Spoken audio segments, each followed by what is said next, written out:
if we're all good to go. Want to thank everyone for coming today. We have a lot of people in the room and we also have people online, so hello to everybody online.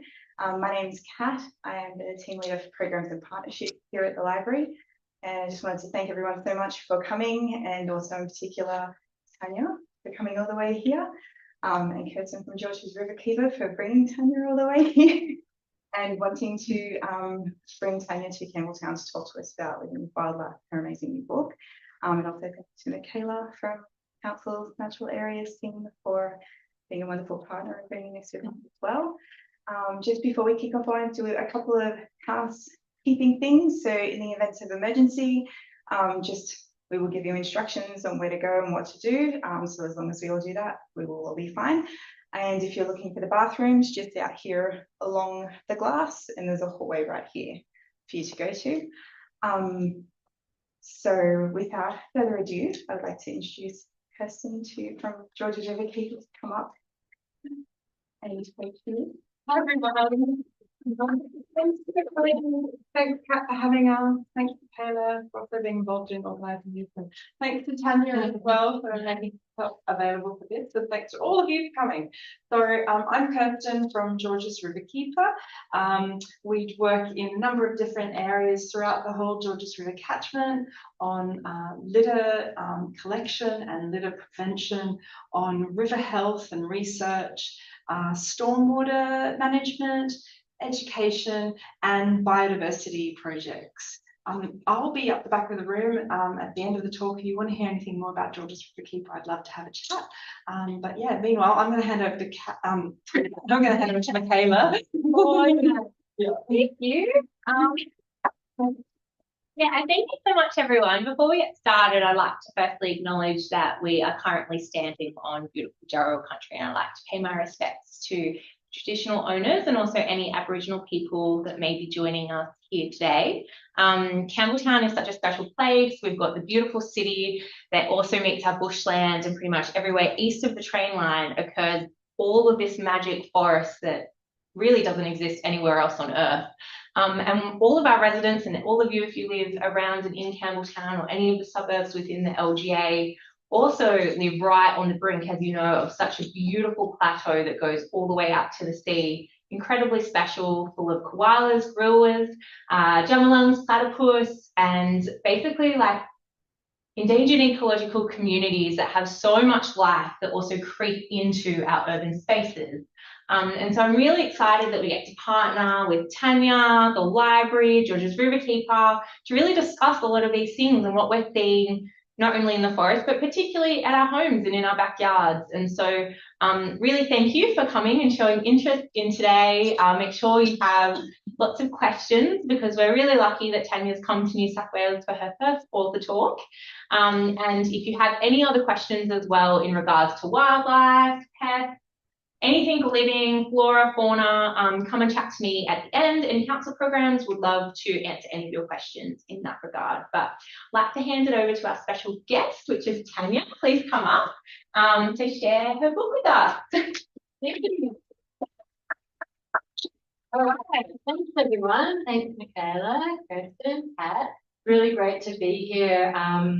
As Michaela said, this is my first chance to talk about the concepts in living with wildlife to a New South Wales audience. So I'm super excited. So without further ado, I'll get into it. I'd also like to make an acknowledgement of country, and I would like to pay my respects and extend deep respect to the traditional owners upon which I did the research and writing for this book, and that's the Dja Dja Wurrung people. And this is the beautiful Wombat Forest where I live, which I'll be talking about a little bit later. And I also wanted to extend this same respect to the Dharawal people. So the way that the talk is going to go tonight is I'm going to talk about some themes and concepts of what the book is about, how I came to write it, what are the ways that we can approach wildlife and living with wildlife, and then we'll get into some practical tips and tricks that you can take away with you, and it'll go for about 40 minutes. And because it's a whole book with so many different topics, there's so much amazing urban wildlife, we can't cover everything. So I've tried to, after talking to Michaela, kind of cherry pick some animals and issues that I think might be relevant to this community. But if I haven't covered anything, we'll have chance to talk about it. And Michaela and I will be available for questions, discuss those things. So where did it all begin? So here's little Tan. This is me as, I think I was 11, already really into nature. Like so many people who work in the environmental sector, I was hooked really young. You'd see me there with my big, giant 1980s binoculars. That was in Queensland. And so I'm a writer, but I'm also a naturalist. And so these two books here are probably my greatest influences now. So David Attenborough, you may have heard of him. So he is so famous for being a broadcaster and being on the screen. But how many people here have read his books? Put up your hands. So a couple. So he has this beautiful writing style.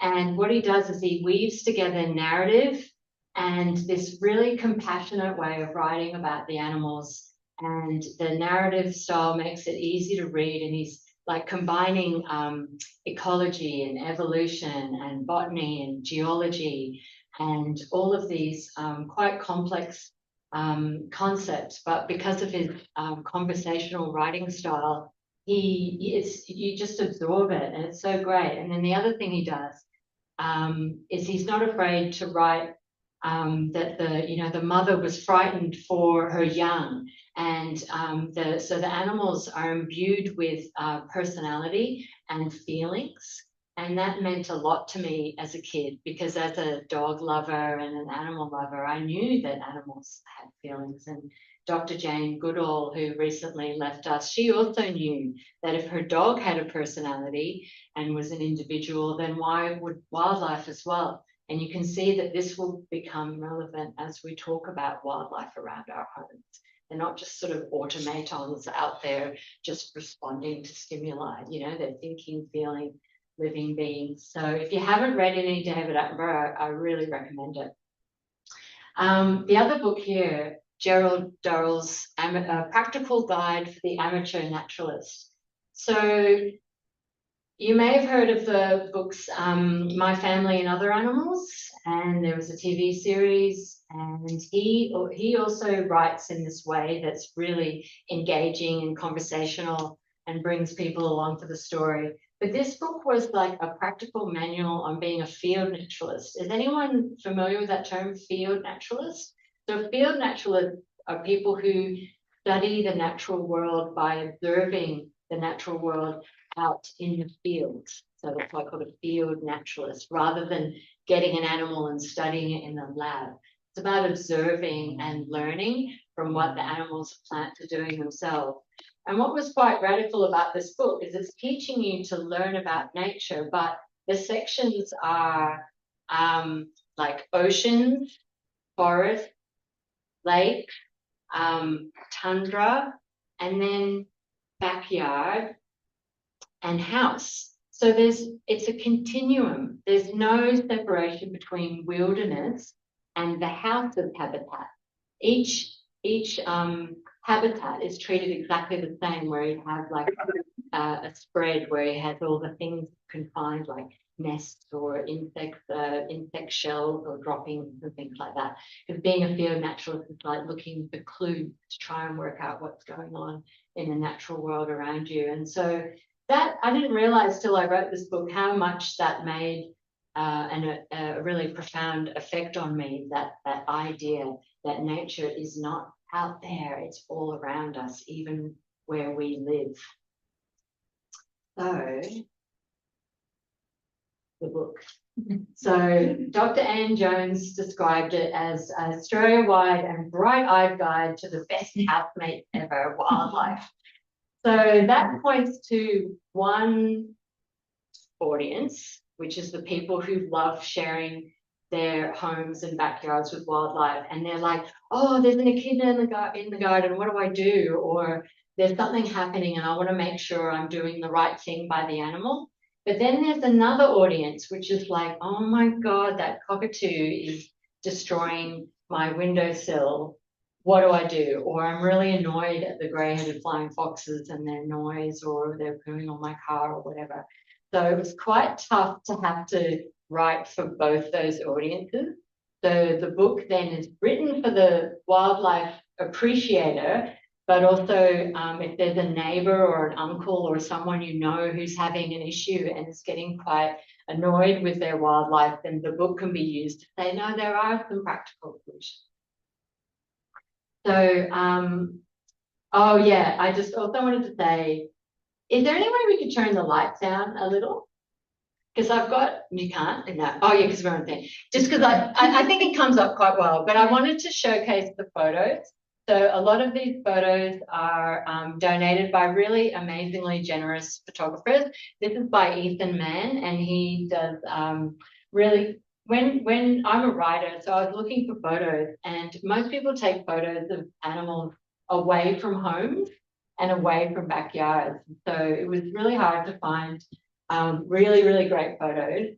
But check out this one. So this is the cassowary, and I love this photo because we've got Pat Tompkins generously donated this photo, and you've got Mum there behind Latrice, and Dad safely hiding behind the window there. And so how's that for an animal in your backyard? So the book is Australia-wide, and most of it I did by research and interviews and stuff like that. But I had to go to Far North Queensland because I was like, I cannot even imagine what it is like dealing with one of those in your backyard. So there's 3 parts. There's house, backyard, and then helping wildlife in trouble. And part of the impetus for writing it was because do you have Garden for Wildlife here? I don't think so. Land for Wildlife, yeah. So in Victoria and some other places, Gardens for Wildlife came about for the people that wanted to have wildlife in their backyard, but they didn't own a larger block. So all these great brochures and programs came out, all these Gardens for Wildlife accreditation, and this is my shire, Hepburn, and I was asked to give talks on wildlife and coexistence with wildlife. And I realized that for people who create a beautiful wildlife garden, there's no book that actually deals with, well, what do you do with all the wildlife that then turn up? You know, you created this paradise. How do you make sure you're happy and the wildlife is safe? So that's the part of the impetus. And the other reason is because, like so many of you, I really, really care about what's happening to our wildlife. Even we've got threatened wildlife and so-called common wildlife, but they are all suffering really badly. So this is going to be the only quite depressing slide. So this is Eamon, the koala, Joey. Found in a car grill because it had been his mother had been hit by a car. One of the lucky ones went to Wildlife Warriors to the zoo there and was rehabilitated and successfully released. But I really love science, and so when I was researching for the book, I looked at all these big, long studies of why wildlife come into care. What are the reasons that wildlife hospitals and wildlife carers end up having animals in what I call the wildlife rehabilitation ecosystem? And there were only a few big, long studies, Victoria, New South Wales, Tasmania, and I think there was one around the Australia Zoo catchment. And what they found was the car strike, entanglement in netting and fencing and fishing wire, and attack by pets, dogs and cats, and disease were the main reasons that these animals were coming into care again and again and again. And sadly, the main reason, sadly, that once an animal is come into care, more than 50% of them need to be euthanized or die of their injuries anyway. And those four things are really, really exacerbated by urban development. And then a big new thing that's happened is in the last 10 to 15 years is the effects of climate change or climate breakdown. So once you have severe storms or severe rain or bushfires or heat waves, all these other things increase as well. And so then the wildlife rehabbers are completely overrun. Like in Wildlife Victoria, we had this storm. Who knew that storms would be a thing? And that was their biggest day ever after a big storm in October 2021. So I've worked and as a wildlife transporter and also, have friends who are wildlife carers. And so I thought, how can I help? And looking at those things that are happening, it's actually weirdly an opportunity because all of those things are human caused. So if anthropogenic means human caused. So if the problems are caused by humans, then that means we as humans have the power to change those things. The other thing is that Australia is such an urbanised population. So, you can have education in cities and it's actually going to reach a lot of people. So there's a real opportunity there. Urban ecology, the study of animals in so-called urban habitats, which is basically urban means where people are. So you can live out in a rural area and you're still interacting with wildlife. A lot of the capital cities and bigger urban regional centres, there's endangered wildlife like gang cockatoos and swift parrots and koalas amongst us. And so when we're all caring for wildlife, we're actually helping threatened species at the same time. How cute are these gang cockatoos? That's just gorgeous. Again, thanks to Pat Tompkins. When I was doing interviews for the book, this guy, Greg from Bonnarong Wildlife Hospital, he was so kind. He's the CEO and he's like, yeah, I'll talk to you, Tanya. I love what you're doing. And he said to me, he said this great phrase, which is, people train to be a wildlife rescuer, but in fact, we can all be wildlife preventers. There's no word for it. But how can we prevent animals from getting into that wildlife rehab ecosystem in the first place? And that's like education and awareness and also support from councils and state government and hopefully federal government as well. That would be ideal. So let's take a step and have a look at where we are. So here we are. So I had fun looking and getting to know your area and looking at iNaturalist to try and work out what kind of wildlife you guys are contending with. And what I want to talk about now is the fact that just like how Gerald Doe was talking about, animals don't see a distinction between the green bits, the housing bits, and the different coloured green bits. If there's habitat, it's habitat. And so if we zoom in a bit and take two animals as an example. So the purple polygon, if you guys can see that, that's about 5 hectares. And so that's the range, the home range of an average of an eastern brown snake in a semi-rural area. And so what that means is that if you see an eastern brown in your backyard, it could just be passing through. So it's not, you don't necessarily need to pay. And the big yellow one is an average home range of an echidna, and that's 50 hectares. So if you see an echidna trundling around, you just need to give it safe passage so it can move through your garden and get to where it's going. When I was working at Macedon Ranges Shire Council, our bushland officers, he has a totally revegetated native garden, and he was so proud because an echidna had visited, but he'd put the echidna in his car and driven it to the nearest bushland reserve. And I was like, Marty, she knew she could have had a puggle, a baby echidna nearby. She knew where she was going.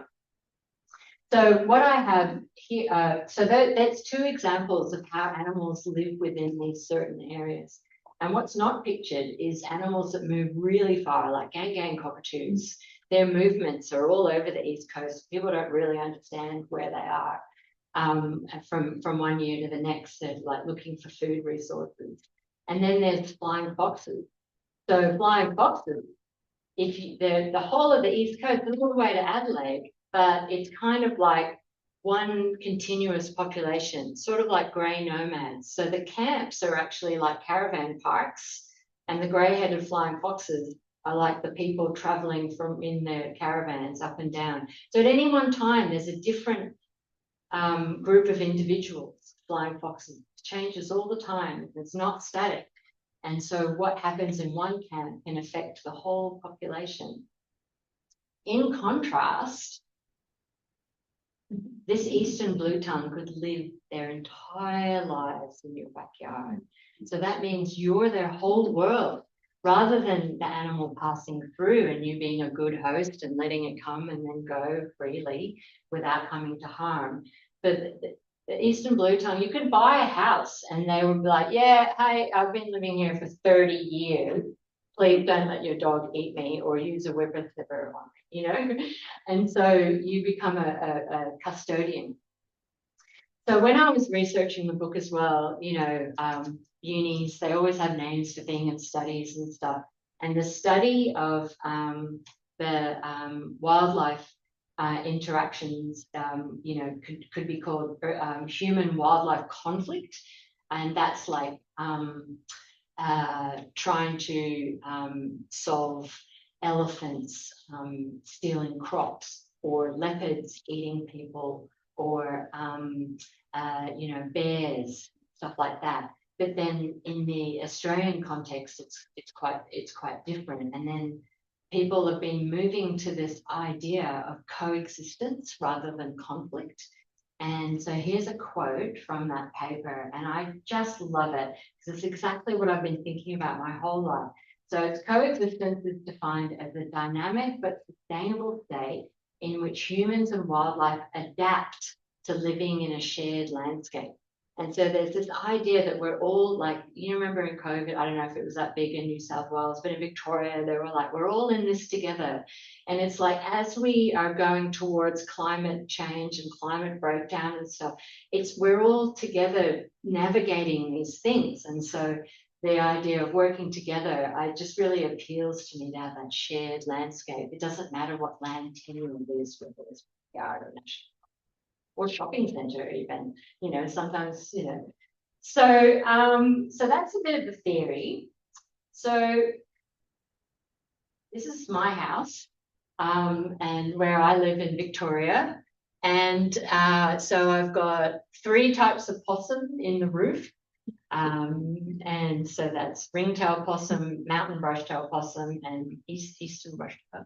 And then I've got an aviary there, and I've got, we've got Antechinus, which is like a little carnivorous mammal, and marsupial. And then in that tall tree there, we get powerful owls and gangs and stuff. Not often, but it's very exciting. Snakes and all of that. So I've tried to use a lot of the tips and concepts in this book. I use at home. So so like being a chef, you know. So this is my landscape, and I live sort of around here on a little bush block, and ours is mainly paddocks or forest, and so I'm very lucky. So let's get into some practical advice, and I've got someone up the back there who has a possum in her roof. So this one's for you. So one, you might be surprised to know that I've got some notes as well. So we think of brushtail possums as like common because they're in the city, but they've actually become locally extinct over more than half of their previous range, and they've actually adapted to living within the suburban landscape because they can find food in our gardens, and they can find a natural den, which is what their homes are called, in the roof. And so, you know, is it a problem or not? Well, the first thing to do is work out, is it a possum? Because sometimes things moving in the roof are actually rats. and you don't, you need to work that out before you actually can do, like take steps basically. And so rats are like squeaking and running a lot, and their droppings are small and kind of oval, whereas possums, they more are galloping. But the key thing is the shrieking, because if they're doing the hissing and the shrieking, it's a possum. It's definitely a possum. So first of all, if possible, accept your possum. However, if it is, and the reason to accept your possum is because if you take a possum and relocate it, they did a study, and it was 70% of relocated possums die within the week. And because they're stressed, they don't know where to find food or water, they don't have a den anymore, they're spending most of the time on the ground, and they get preyed upon. So if it's not possible to accept your possum, it's perfectly fine to encourage them to move out of the roof. And the way that you do that is you've got to work out where they're going in. And so you can, if you don't know where that is, this is about being a field naturalist and using observation. And so if you can either watch at dusk or really early in the morning, or you can organize a possum watch party and then have your friends and neighbors all stationed around different bits of the house to have a look where the possum comes in and out. Then you go, aha, that's where it is. And then if you know someone's handy, you can get a one-way flap built so the possum can go out, but it can't come back in. And you have to do that during hopefully when the mother doesn't have a joey, because it's pretty stressful, but you want to keep her in there in your roof for that time. And in Victoria, and I think in some parts possibly, there's people that aren't pest controllers. They're more like consultants who help people with wildlife. We've got a guy locally called, and his business is called Compassionate Rescue and Exclusion. And he basically helps people with possums and bats and things like that. But he doesn't regard them as pets. So he's trying to help. If you can find someone like that, that's a really good option. And then you seal the roof cavity. If you don't seal it, it's habitat for another possum. So the people that get the possum taken away but don't do anything with the roof, it's the same habitat. And the problem keeps going on. So another animal that might be in the roof, this is a carpet python, is a diamond python. They can be in the roof as well. And it's exactly the same principle in that if you don't want them living in your roof, find out where they are. And then, once they leave, just kind of block it up. And like possums, they don't do well at all with relocation. So it's really best if you can keep a python on your property. But I'm going to talk about venomous snakes a little bit later on. So now I'm going to talk a little bit about animals in the backyard. So this photo is of a Victorian koala, and I like it because it's like grass, agapanthus, and New South Wales spotted gum. So this isn't a natural environment at all. But in Victoria, that koala knows where it's going. It's going to a very favoured seed tree, and it doesn't need rescue or removal. It just needs to be, have a distance kept from it and safe from dogs and stuff like that.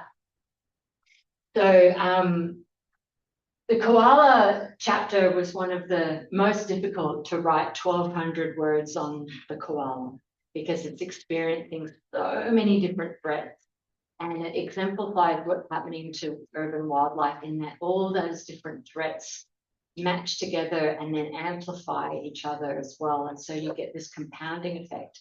And then the other thing is that there's koala subspecies in different populations, isolated populations that are declining. In Victoria, there's some that are really eating themselves out of house and home. And so it's quite a complex situation. And when I've been giving this talk in Victoria, it's been talking about koalas that are used to established habitat and established gardens, because it's the same in Redlands Shire up in Queensland. So this koala was radio tracked with a collar, and his name's Blake. hi Blake, a terrible photo of Blake. But basically, they don't actually spend any time in nature. His whole life is in people's backyards.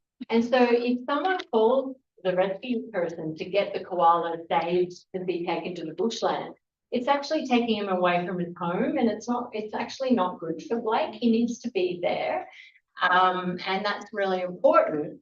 And what does it say? He's growing up and he's a happy, healthy boy. So that's really nice to hear.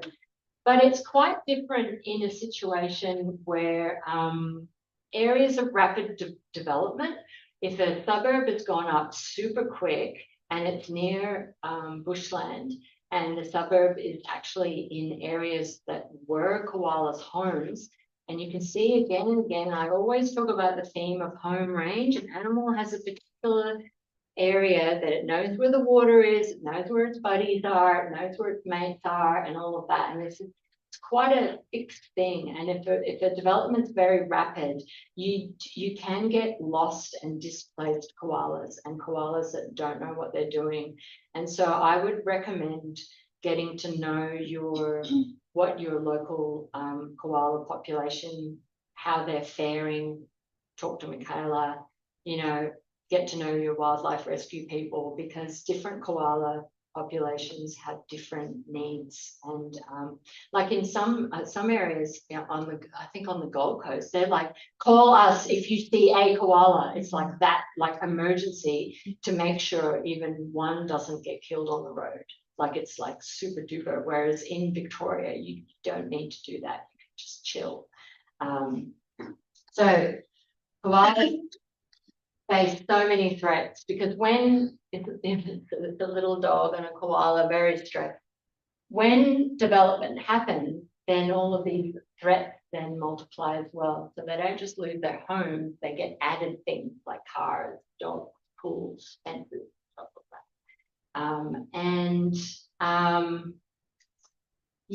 So a lot of the research on koala attacks is dogs bigger than 10 kilograms are attacking the koalas and causing injuries. Pardon me. But koalas suffer from stress, and even a dog like this one is stressing that koala out massively. And if you have stress upon stress upon stress upon stress, then that koala isn't going to do very well at all. If you have a koala visiting, I think, Michaela, correct me, but this is the general advice I give. It's keep your pets away. If you can, you've got a big backyard, stay at least 10 meters away, so you're not like going too close to it. And then if determining whether a koala needs help is kind of tricky, because sometimes when they're injured, they can climb a tree. You can't actually see if they're injured or not. But if you suspect the koala has been bitten by a dog, to call someone straight away, even if you can't see any visible wounds or tufts of fur on the ground. And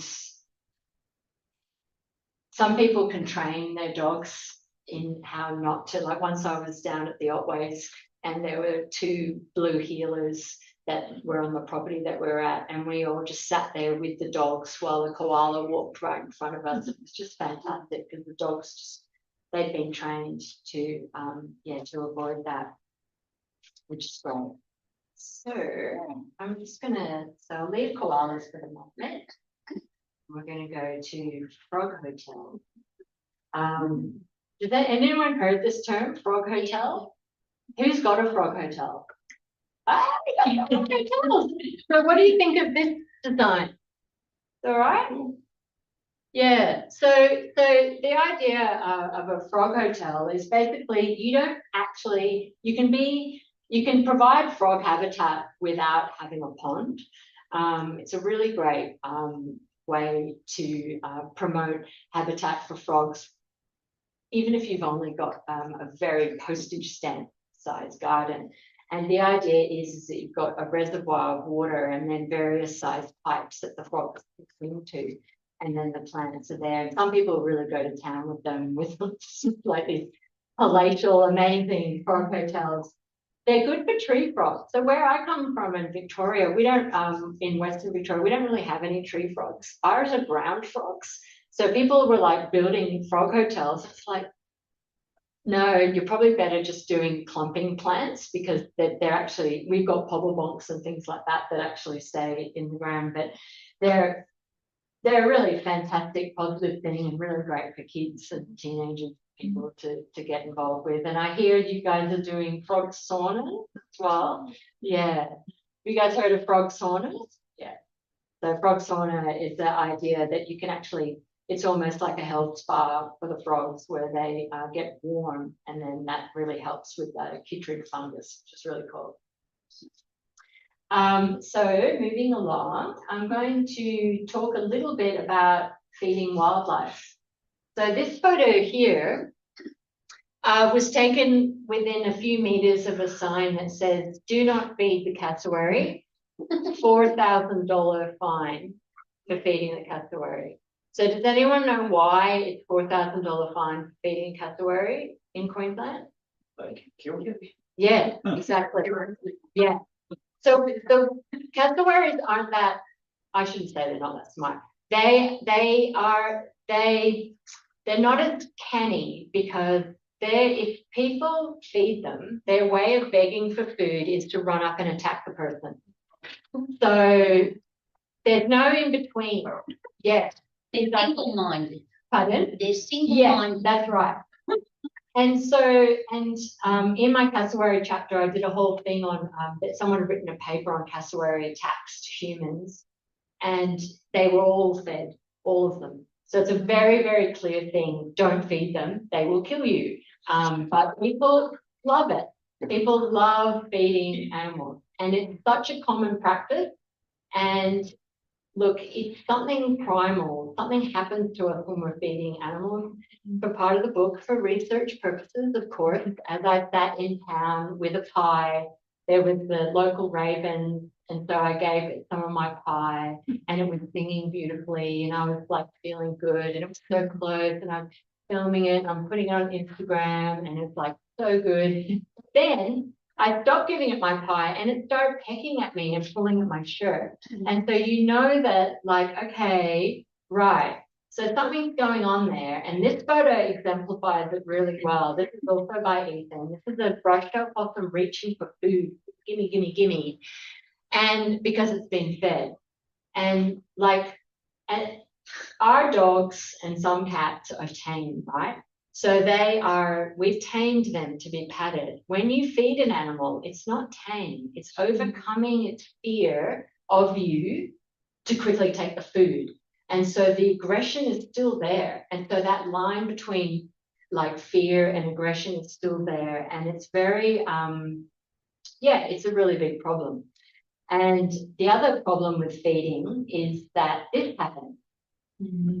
So this is cockatoo. I love this photo. I wasn't allowed to put it in the book. They went, no, sorry, it's with the, branding and stuff. But I love it because they're just doing what they do. They're having fun. And basically cockatoos are so highly intelligent. If you feed them, the studies show they get bored and then they just go and destroy stuff like delinquents or, they're gangsters, basically. Anyone seen the videos of them getting the bird spikes and just throwing them on the ground? Yeah, it's so cool. They just rip them off. So basically, it's happening in my town at the moment. There's a lot of cockatoo damage, and there's someone feeding cockatoos, and they won't stop feeding. And the guy's even gone around the neighbour and shown him the damage, said, please stop feeding. This is what's happening. So we can't get all mad with the cockatoos because it's a human caused problem.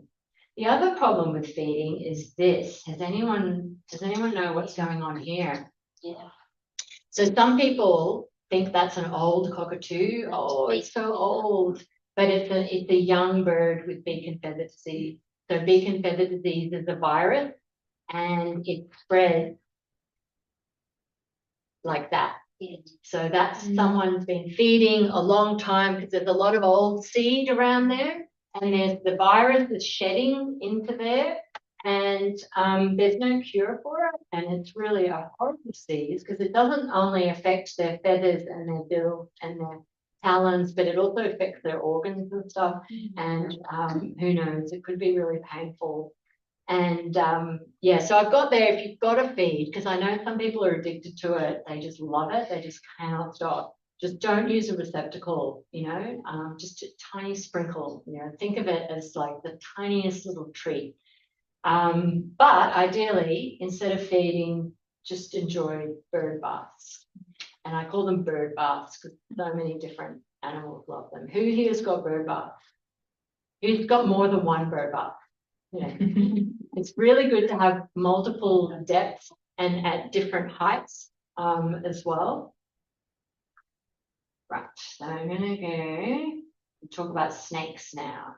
How am I going for time? Oh, yeah, good. So this is a coastal taipan, quite venomous. Where I come from in Victoria, all the snakes are venomous. Any snake you see is venomous. It's a bit different here, where there's some that aren't venomous. In my area, I've got lowland copperhead, but they're really dark. So people think they're a red-bellied black snake. And you really can't ID snakes, really. They have the most, even tiger snakes don't have stripes. Some of them are golden. And so, yeah. But I just wanted to share very quickly, because copperhead, you can ID them because they've got this copperhead. They're a common name that's quite easy. And this is a copperhead at home. And what I've got is a pile of rocks, and the copperhead stays there. So we know that she's there. We call her Snaky. And the dog, Valley, is here. She's just on the lead on a harness for 4 months of the year, because our summer's really short. And so that's the way we've kind of gone, okay, we want both. Because if we got the snake taken away, like the pythons, they don't do well with relocation at all. So ideally, it's better to have a venomous snake on your property if you can. And there's things that you can do. You can design for visibility so that you can see the snake and the snake can see you, because they will slither away. It's a surprise element. That's the problem. And yeah, if you're mowing, if you've got a larger property, you don't mow towards the house. You mow away from the house. And if you've got a garden pond, you don't have your dogs and cats enclosed while you're at work for the day next to the pond, because ponds are so great for wildlife, but they're also, snakes love them too, because they're wildlife as well. And sometimes when you've got a snake problem, like with brown snakes are, they're the biggest cause of they're the most dangerous, but usually it's men over 60 in rural areas trying to kill the snake rather than people in suburban areas. But often if you've got lots of snakes, it's because you've got a lot of rodents. And so this is the last sort of thing I'll talk about, I think. Here's a black rat. They're kind of cute, but they're not ideal, and so a lot of us don't want to have it. But we don't want to reach for the poison, because you guys heard of the rat poison problem. So yeah, I've got a list. This graph shows it quite well. It's been found in all sorts of animals. So these are called second generation anticoagulant rodenticides. And rodenticides used to be, they break down quite easily, but now with that second generation, they build up, and then the next animal that eats them also gets poisoned. And so they've been found in shingleback lizards and possums and eagles and so many owls. Nearly all animals that have been tested have had these things, these terrible S-jars or escars, or luckily Coles and Bunnings and I think IGA have withdrawn them from shelves from recent changes in the legislation or proposed changes. And I think Woolworths is next. So what you can do is snap traps or the older things, but like what I was talking about with animals needing their particular habitat, if you think of a rat in the same way, there's actually things that you can do to make your property less rat friendly. I went to an Airbnb on the coast, and when we pulled in, there was a poisoned rat just there. And I was like, okay, they're running a guest house, they don't want rats, fair enough. The backyard was complete continuous vegetation. Under the house was an absolute mess of wood and perfect habitat for a rat. And they had a big giant palm tree that drops fruits continuously. So I was like, okay, this is a rat paradise. And the response actually to reach for the poisons. So yeah, so we've got to think about animals in that regard. So I was going to talk briefly about fences and entanglement, or we can wind it up there. What do you think?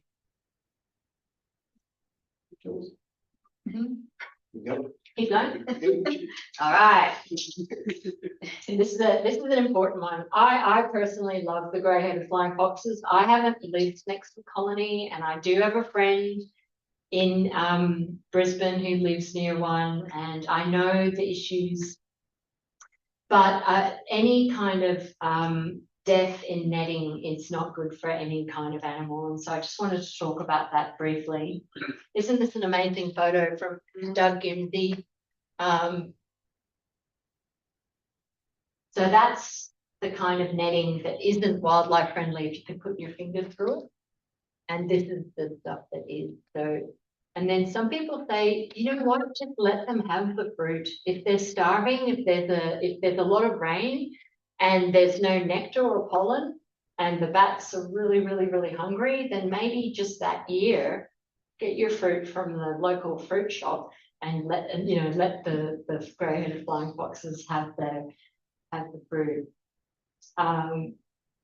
I used to work at City of Ballarat and produce this brochure on koala-friendly fencing, and I was really excited to hear about the Campbelltown initiative. And so the principles of koala-friendly fencing is basically that the koala doesn't get trapped by the fencing, and that so you can see here someone's got colour bond, and then they put a pole there so that the animal can get over to the other side, the koala can get over to the other side. And Redlands Shire Council have this great graphic which shows how you basically have colour bond fencing where you keep your dog in the fencing away from the animal, and then you basically have your fence line that the koalas can move through quite easily. So I think of it as safe passage. You know, you're like an Airbnb host. They're coming and then they're going. You know, they're moving on. And there's also a nice image of the rope in the pool to help. And I say in the book, if you're thinking of designing a pool for those lucky people who've got that on their to-do list, then you can have like a lagoon style pool, and then they can come in and out just really easily and that's great for ducklings and frogs and things as well. Okay, I've got my last slide.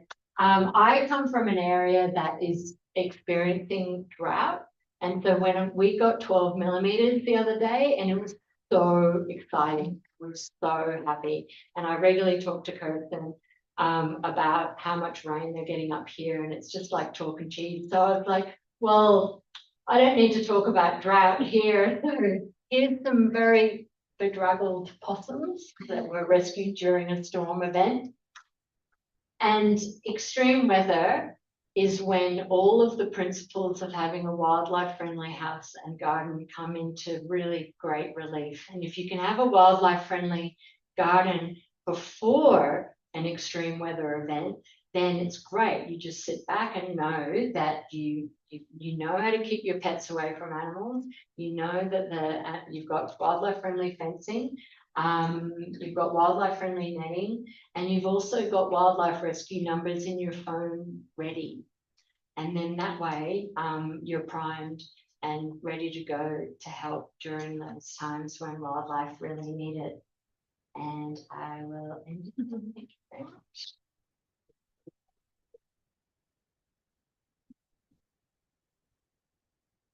Do we have a question? Yes. You mentioned about pool. Yeah. I've thought about this a lot, but I haven't really looked into it. What's if you already have a pool that's like deep and you can't have a lagoon? Yeah.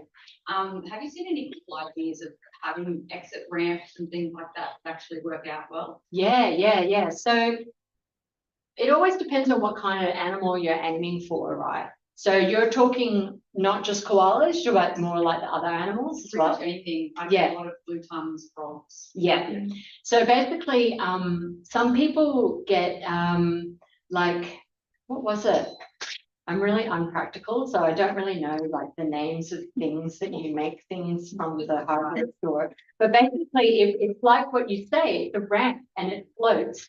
And then they put a little bit of mesh on it as well so that their feet can get purchased. And it was for frogs and ducklings. And it's basically just like a floating flap that's then affixed to the side of the pool with screws. Yeah. And yeah, that seems to work really well. Yeah. I've got some screenshots and some good ideas, because I forgot to say during the research as well, I was following all the different wildlife rescue organisations on social media, because often they've got time to put tips and tricks on social media, but they don't have the time to put it on their website. And so, I saw an image of that, but yeah. And the other thing they say is to make sure your skimmer box is not accessible to wildlife as well. Yeah. Good luck. Yeah. Any other questions? Yeah. Brush turkeys. Yes. They're in your backyard. Should we encouraging them to food or no? Oh, definitely not. No, because they can find enough food themselves. All the wildlife is they're better off. It's like the difference between humans just eating curries and chips forever, or actually cooking and eating vegetables and food themselves. It's just human-made food. Even bird seed, what we call bird seed, it's nutritionally dense and grown in a different way, and it doesn't require the energy and the mental whatever to extract it from the nut or the fruit or whatever. So the animals are getting too many calories for the amount of effort they're putting in. And so obesity ends up happening, or they end up not being able to digest it properly. So yeah. It's the same as some of the bird seeds have heavily oiled, or the chick seeds. Yeah. And they're really oily, and Yes. the birds become quite addicted to them, and Yeah. they're not good for them at all. That's right. Yeah. And they're addictive. Yes. Like watching them on coke. Yeah, exactly. Sunflower seeds are example. Like when I see, and black sunflower seeds are the worst. They're the worst. At our local hardware and stuff, you can buy big black bags of black sunflower seeds, and it's really bad for their livers. Even for your own birds, get the grey. Yeah, You want the grey seed, not the black. Yeah.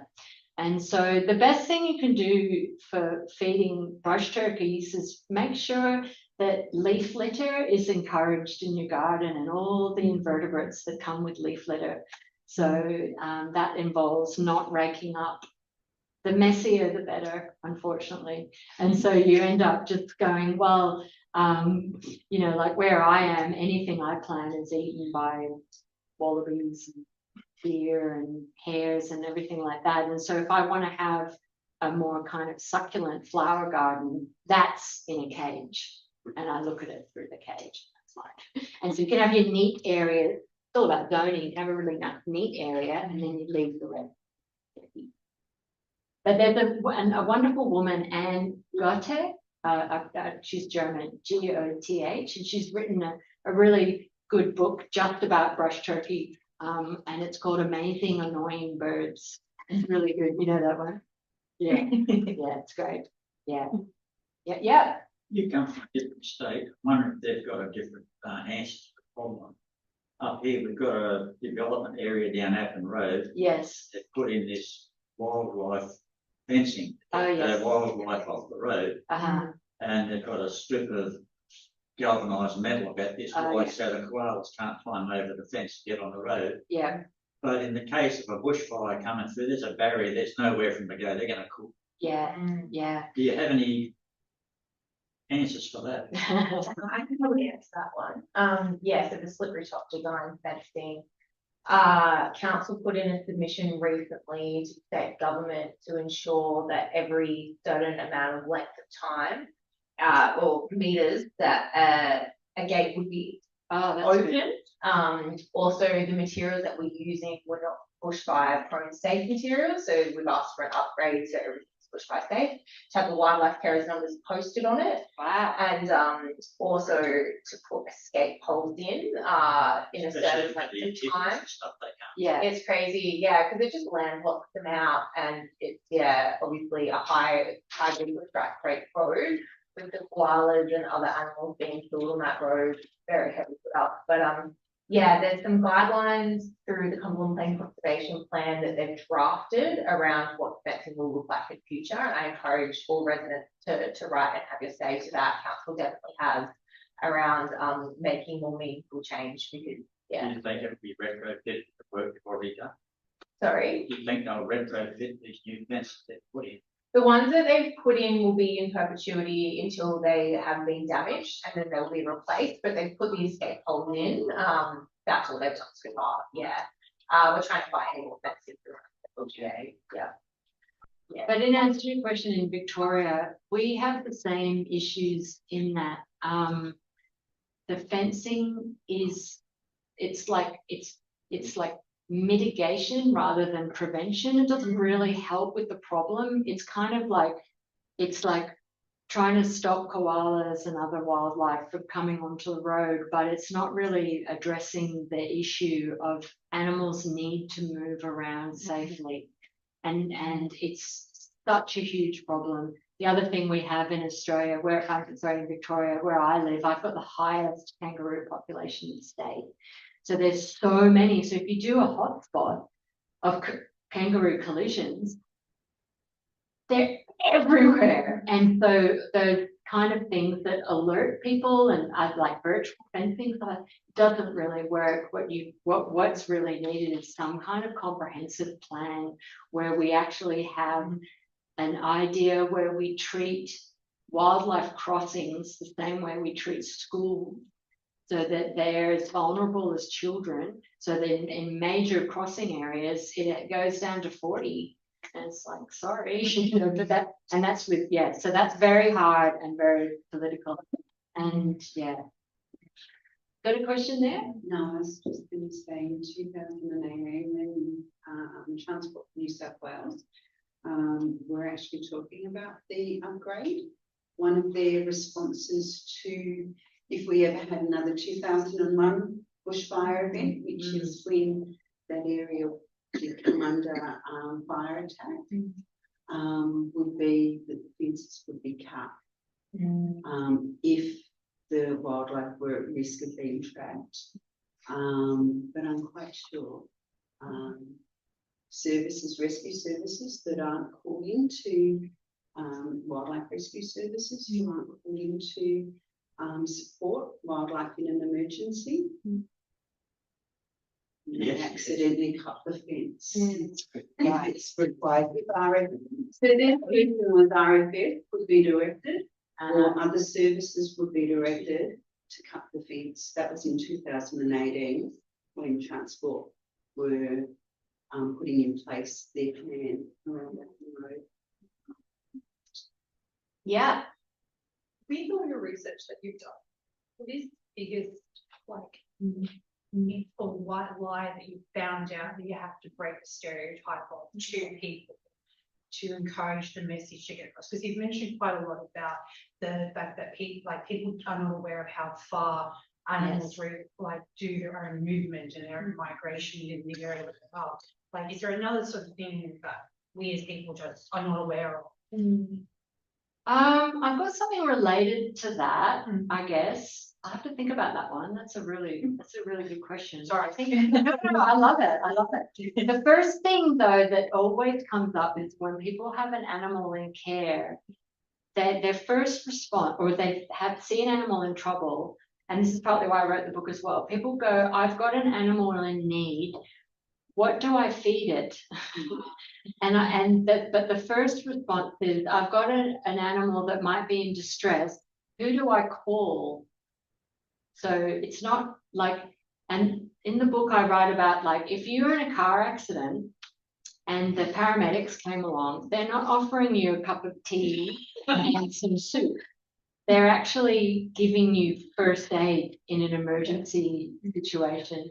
So that's the biggest myth that, you know, and then I get, yeah, definitely the home range. But the other thing with the dog and cat chapter was everyone is aware of cats and I hope so, and their effects on wildlife, but the effects of dogs are just as, like, not just as profound, but for some animal groups like tree kangaroos, koalas, lizards, like blue tongues, dog attacks are such a hideous, cassowaries, I think.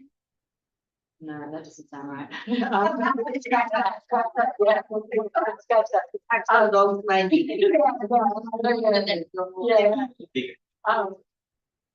Yeah. But anyway, so with some animals, yeah, so and dogs, people are like, oh, it's okay if my animal chases because they're not actually killing it. But like I was talking about with that little dog and the koala, like where I live at one point, I've got wallabies. And when I counted, I looked on the aerial and I counted. I had 2 dogs, my neighbor had 4 dogs, that neighbor had 2 dogs. 22 dogs in a little area. And so that wallaby was like the mum wallaby and the joey, and and wallabies have really small home ranges. So they're continually having to flee from dogs if they weren't kept under control. Have you seen like a heat dramatic in Geelong? I think it's in the Geelong area down Victoria. They put in a rule, or in Bendigo, they put in a law where the cats have to be locked inside. Where you were doing any research in that area, and did you find a dramatic decrease in animals like the native wildlife being hurt? I don't think there's enough data on that, yeah. But I just gave a talk for. I don't know, that's why I'm asking. Yeah. I just gave a talk for Melton Shire Council, which is like a kind of like satellite city in a way, you know how cities grow, and, you know, it used to be rural, but now, and it was for a program in Victoria called Safe Cats, Safe Wildlife. And what that does is it empowers cat owners to feel okay about having an inside cat that will live a happy life. And so it's the carrot rather than the stick approach. And so, yeah, so I've kind of focused on the kind of programs that bring cat owners along for the ride, because a lot of the, I was going to say a lot of the worst cat owners, but a lot of the cat owners that are really recalcitrant about keeping their cats under control, then they won't even respond to the law. And so trying to do a cultural change. And my mum always says, you tell them that when we were living in Canada in 1973, they had a cat curfew then.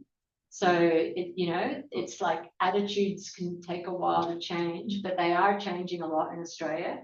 And I would hope that that would happen with dogs as well, just because a lot of people, especially in larger rural blocks, just let the dogs outside. Like my dog isn't allowed outside unsupervised, you know. I mean, she is a tiny little, but yeah.